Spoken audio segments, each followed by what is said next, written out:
အားလုံးမင်္ဂလာပါ Realme ကနေပြီးတော့အသစ်ဝင်ရောက်လာတဲ့ Realme C30 budget smartphone လေးနဲ့ကျွန်တော်တို့မိတ်ဆက်ပေးမှာဖြစ်ပါတယ် variant အနေနဲ့ကတော့ RAM 4 64GB နဲ့ RAM 332GB နဲ့ဝယ်ယူရရှိနိုင်မှာဖြစ်ပြီးတော့ RAM 4 64GB က 2,9,900 332GB ကတော့ 2,3,900 နဲ့ဝယ်ယူနိုင်မှာဖြစ်ပါတယ် C30 ရဲ့အဓိကထူးခြားချက်ကတော့ UniSoc Tiger 612ကိုအသုံးပြုပေးလိုက်တာဟာ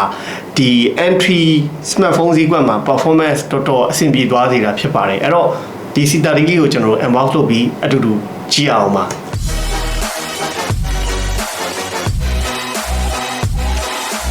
တော့ဘူးမှာအားလုံးမြင်တဲ့အတိုင်း 9000 mAh battery screen size က 6.5 2 8.5mm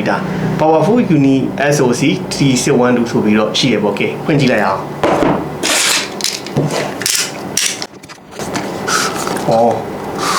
ဘူးကိုမဟုတ်တော့ဗျာဒီလိုဆွဲဖွင့်ရတာဖြစ်သွားကဲဟုတ်ပြီ C30 ဘာတွေပါလဲပုံမှန်တိုင်းကျွန်တော်တို့ဟလာ Randy Bot ရဲ့နောက် user guide ရဲ့ပါမယ်နောက်ဒါကတော့ဒီနေ့ကျွန်တော်တို့ဖွင့်ကြည့်မယ် Realme C30 ပေါ့ဗျာdesign အသားနာလေးရတော်တော်မိုက်တယ်ဒီ line grid တွေက pattern ဆွဲထားတာမဟုတ်ဘူးလုံးဝအချိုင်တိုင်းအောင် grid လောက်ထားတာဒီ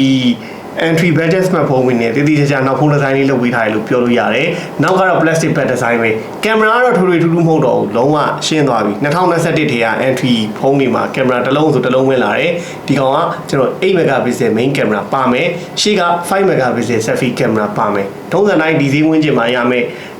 ဒီ selfie ကတော့ notch နဲ့ပဲလာမယ်။ pan show နဲ့မလာဘူး။နောက်သူ့ရဲ့ဘေးရဲ့အသားနာလေးတွေကျွန်တော်တစ်ချက်ကြည့်ပေးပါ။ပေါ့ကတော့ microphone နဲ့ပဲ 3.5mm audio chip ပေါ်ပါမယ်ဒီမဲ့ speaker ပါမယ်เนาะ fingerprint ကတော့ဒီဖုန်းမှာပါမလာဘူးပေါ့เนาะအဲ့တော့သူက 8.5mm ဆိုပေမဲ့ထူတယ်ဒါပေမဲ့ကန်ရတာဗျာကြစ်လေးအနေထားမှာရှိတယ်သူ့ရဲ့ဒီဇိုင်းအသားနာလေးကအဓိကဒီဇိုင်းကစားသွားတာကဒီ pattern ကိုဖော်ပေးထားတာပေါ့เนาะ grid လေးတွေကိုတေချာလုပ်ပေးထားတာတော့တော်တော်လှတယ်เนาะအဲ့တော့ဒီကောင်လေးကလာပါတယ်เนาะကဲအဲ့တော့ကျွန်တော် power off ဖွင့်ကြည့်အောင်ဒီကောင်က blue ပေါ့နော် blue color အဲ့တော့ silicone တော့မပါသေးဘူးဗျာเนาะဒါကကျွန်တော်တို့ micro ကျိုးနဲ့ခေါင်းနေပါမယ်အဲ့တော့တကယ်လို့ Realme C30 ကိုဝယ်ရဟိတ်ဆိုရင်အာသွင်ကျိုးအာသွင်ကောင်းရဲ့ဖုန်းရပါပါမယ်အကွက်ချက်ချင်းလည်းမပါဘူးပေါ့နော်ဒီဈေးဝန်းကျင်ဖုန်းဖြစ်တဲ့အတွက်ကတော့10 watt ခေါင်းပဲပါမယ်9000 mAh ကိုအမုံသွင်းမယ်ဒါပေမဲ့ဒီကောင်ရဲ့ UniSoc T612 ဟာ entry smartphone ဈေးကွက်မှာ performance ကောင်းတဲ့ SoC အနေနဲ့ပြောလို့ရတယ်။ mobile လေးချက်ဘာညာဆော့မယ်ဟိဆိုရင်ကောင်းဆော့လို့ရတယ်ပေါ့နော်။ဒီ T612 ဆိုရင်အဲ့ဒီ T612 လေးကမဆိုးဘူး။နောက်တော့ cache slot တွေကြည့်အောင်။ကျွန်တော် cache slot ကတော့3 cache slot ပါ single 2 cache memory cache တစ်ခါတည်းထည့်ပြီးအသုံးပြုလို့ရပါတယ်။နောက်ကျွန်တော်တို့စက်ပွင့်မီဟိဆိုတော့သူရဲ့ display ဘိုင်းကိုကျွန်တော်နည်းနည်းလေးပြန်ပြောပြရရင် display က IPS LCDကျွန်တော်ဘာ refresh rate ညာ refresh rate မပါဘူး HD black ပေါ့နော်ဒါ entry ဖုန်းအတွက်တော့ full HD ရမှာမဟုတ်ဘူး HD black display ပဲအသုံးပြုနိုင်မှာဖြစ်ပါတယ်နောက်ရှေ့ကနောက်က back design တာနာကလှတယ်ဆိုပေမဲ့ရှေ့မှာတော့ဒီကျွန်တော်တို့ ဘေး bezel တွေချင်းနေရတော့ထူတယ်ပေါ့ဗျာထူတယ်ဆိုတော့လည်းဒါဒီဖုန်းဈေးဝန်းကျင်မို့လို့ဒါဒီလိုနေထားရှိရပါဘောပြဿနာမရှိပါဘူးအဲ့ဒါကတော့Realme ရဲ့ထုံးစံတိုင်းတော့ကျွန်တော်တို့ဒီ Google service တွေအားလုံးအလွယ်တကူသုံးနိုင်တဲ့တခါတည်းပါတယ်။နောက် screen ရဲ့ brightness အနေနဲ့တော့400 nit ထိရတယ်ပေါ့ဒါ400 nit ထိရတယ်ဆိုတာကတော့ဒီရနိုင်တဲ့ဒီ LCD မှာအမြင့်ဆုံးကတော့400 nit ပဲ။ color accuracy လည်းကျွန်တော်နမူနာဒီမှာကြည့်ရတဲ့အနေထားရတော့တော်တော်ကောင်းမယ်ထင်တယ်ပေါ့နော်။ကဲကျွန်တော်တို့ထုံးစံတိုင်းတော့ပုံမှန်တိုင်းပဲကျွန်တော်ကြည့်နေကြဗီဒီယိုလေးဝင်ပြီးတော့ကြည့်ပါမယ်။ဒါတော့ Realme C30 ရဲ့ရုပ်ထွက်နဲ့အတန်ကိုနားထောင်မှာဖြစ်ပါတယ်။ဒီပါတဲ့ speaker ကတော့ဒီဈေးဝန်းကျင်တိုင်း mono speaker တစ်လုံးပဲပါတယ်။အတန်ထွက်အနေနဲ့ကတော့အရင်မကောင်းဆိုပေမဲ့လုံလောက်တဲ့အချေအဲ့အတန်ကိုရတယ်။အရင်တော့သူ့ရဲ့ဒီထွက်တဲ့အတန်တွေဟာကြီးလေးတော့မဟုတ်ဘူးเนาะဒါဒီဈေးဝန်းကျင်မှာတွေ့နေကြ speaker တွေရဲ့ထုံးစံတိုင်းပါပဲ။နောက်display အနေနဲ့ကတော့ဒီရရှိလာတဲ့ color accuracy တွေရုပ်ထွက် brightness တွေဘာညာခုကဒီဈေးဝန်းကျင် display လုံးတဲ့လုံလောက်တယ်ကောင်းတယ်ဆိုတဲ့အနေထားမှာရှိတယ်ဒါပေမဲ့မကောင်းတာ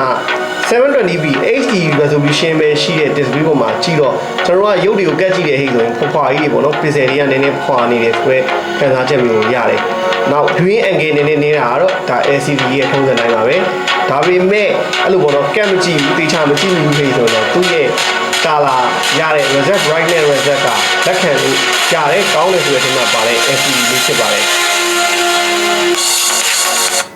ဒီတော့ brightness တွေ contrast တွေကဘာလို့လောတောင်တင်းနေတယ်ဗျာinfinite လောက်တန်းက reset တောင်တင်းနေတယ်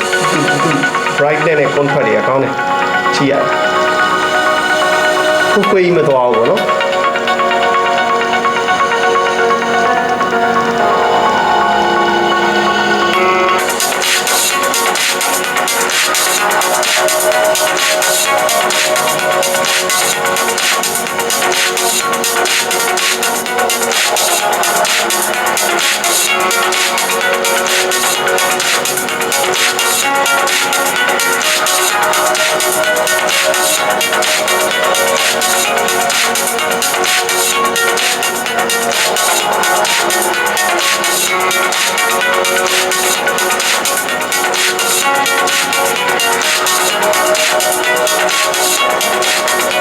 ကျွန်တော်တို့ Realme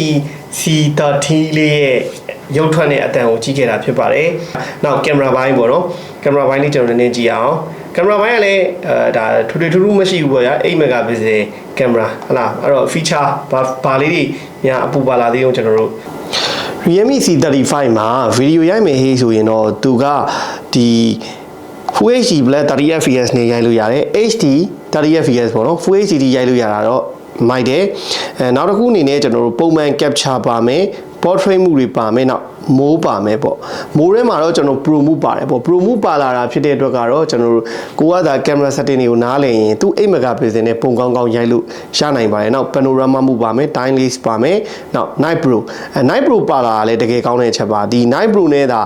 ကျွန်တော်တို့ဟိုရရင်သူ့ရဲ့ဒီ Realme phone ကြီးအမြင့်တွေပေါ့နော် Realme 9တို့ဘာလို့မှာဆိုသူ့ရဲ့ processing လေးကတော်တော်မိုက်တာကိုတွေ့ရပါတယ်သူ့ရဲ့ image processing ကဟိုအခြားဖုန်းတွေလိုမဟုတ်ဘူးပေါ့နော်သူကရိုင်းလိုက်ပြီးရင်မီးတွေကိုလင်းကနေဆွဲသွားအောင်ကျွန်တော်ကြည့်လို့အဆင်ပြေအောင် lighting လေးတွေကိုပြင်ပြီးတာပေါ့ဒီမှာဆိုရင်ကျွန်တော်နမူနာရိုက်ထားတဲ့ပုံရှိရဒါဆိုမီးဆိုင်ကြီးပေါ့နော်ဒါကျွန်တော်မီးဆိုင်ကြီးကိုရိုက်လိုက်တယ်ရိုက်လိုက်တဲ့အနေထားတစ်ခုမှာဆိုရင်ဒီဖွေးပြီးတော့မမြင်ရတာမဟုတ်ဘူးလုံးဝသူ့ရဲ့ဒီ budget smartphone မှာဟိုဒီမီးဒီကိုကြည့်လို့အဆင်ပြေအောင်အပြင်မှာမြင်ရတဲ့အနေထားတိုင်းဖြစ်အောင်ဟိုသူကအလင်းမှောင်နေတဲ့နေရာကိုမှောင်မဲ့လင်းနေတဲ့နေရာကိုလင်းမယ်ဆိုတဲ့အနေထားနဲ့ရိုက်လို့ရတယ်အဲ့ဒီ image processing တွေကတော့ Realme ဖုန်းတွေမှာတော်တော်ကောင်းလာတယ်လို့ပြောလို့ရတဲ့အချက်ဖြစ်ပါတယ်။နောက်ပုံမှန်ကျွန်တော်တို့ဒီဖုန်းတွေပေါ့နော်ဒါ capture လုပ်ကြည့်တဲ့အနေထားပေါ့။လုပ်ကြည့်ရဲ့အနေထားမှာဆိုရင်လည်းသူထွက်လာတဲ့ result ကလေးပြဒီမှာကြည့်လိုက်ပေါ့နော်ဟို processing time နဲ့အရင်မကြဘူး။ရုပ်ထွက်လေးတွေကလည်းဘယ်လိုအနေထားရှိတော့ဆိုတော့ဒီမဲ့ပေါ့နော်ဒီမဲ့တော့အဲ့တော့အနီအဝါတွေကြည့်ပဲရိုက်တာများတယ်နော်အနီလေးတစ်ခုလောက်ထည့်ရတာအောင်သူကလုံးဝကာလာပါတခါတည်းသူရိုက်လိုက်ပြီးဟိဆိုရင်တခါတည်းဆွဲတင်ပေးလိုက်ဗျာနီတာဆိုရင်အပြင်မှာနီတာထက်တောင်ပို့ပြီးတော့နီကျင်သေးတယ်သူ့ရဲ့ရုပ်ထွက်ကသူ့ရဲ့ဖုန်းထဲမှာပဲကြည့်တဲ့အချိန်မှာပေါ့နော်နီတာဆိုပိုနေတယ်ဝါတာဆိုပိုသွားတယ်ပေါ့နော်အဲ့တော့ကင်မရာကာလာရိုက်လိုက်ရင်ဆူဆူတောက်တောက်လေးကြိုက်တယ်ဟိ PV ဖြစ်တာလေးကြိုက်တယ်ဟိဆိုရင်သူ8 megapixel နဲ့အဲ့လိုရိုက်လို့ရတယ်နောက်ဒီကောင်က5 megapixel ကျွန်တော်တို့ selfie camera ဆန်းထားတာကောင်းတယ်အဆင်ပြေတယ်တော်တော်အဆင်ပြေစတူဒီယိုထဲမှာလိုးလိုက်နေထားမှရိုက်တဲ့အနေထားမှာချောသွားတယ်ပေါ့နော်ရိုက်ပြီးရင်နောက်ဒါသူ့ရဲ့ main portrait ပေါ့ portrait ရိုက်တဲ့နေရာမှာလဲဟိုဒီတေးရတာတွေဘာတွေကျွန်တော်တို့ခဏအသာထားလိုက်ပေါ့ဗျာဒီ budget smartphone တစ်လုံးအနေနဲ့ကျွန်တော်တို့ဒီ image processing လုပ်ပေးလိုက်တဲ့လူရဲ့ background တွေကိုဖြတ်ပြီးတဲ့အသားနာတွေဖြတ်တာဟာတော်တော်တက်တက်ရရနဲ့ဖြတ်ပြီးထားတာကိုတွေ့ရမှာဖြစ်ပါတယ်အဲ့တော့ကင်မရာအနေနဲ့လည်းဒီသေးဝန်းကျင်မှာ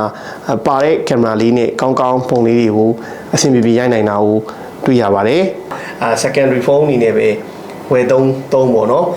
နောက်ဒီ performance လေးတကယ်မဆိုးဘူးကျွန်တော်တို့နည်းနည်းတော့ဟိုဟာအားရင်တော့နောက်ရဲ့ရှေ့ကြီးမဟုတ်ရင်တော့